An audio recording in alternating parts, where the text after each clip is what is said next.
চাঁদাবাজি অপরাধের তথ্য সরাসরি জানানো যাবে মির্জা ফখরুলকে।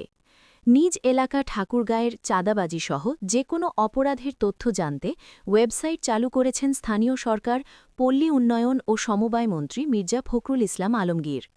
বৃহস্পতিবার নিজের ভেরিফাইড ফেসবুকে এক পোস্টে একথা জানান তিনি।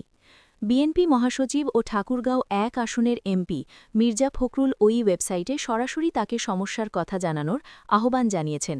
তিনি লিখেছেন, ঠাকুরগাঁও ১-এর যে কোনো এলাকায় যে কোনো ধরনের চাঁদাবাজি, দখলবাজি, অন্যায় অপরাধ বা যে কোনো সমস্যার কথা সরাসরি আমাকে আমার ওয়েবসাইটের মাধ্যমে জানান। পোস্টে আরও বলা হয়েছে, ৭ জানুয়ারি ওয়েবসাইট উদ্বোধন হবার পর থেকে আমরা ইতোমধ্যে অনেক মেসেজ পেয়েছি। আমার টিম মেসেজ কম্পাইল করছে, শিগগিরই রেসপন্স করব।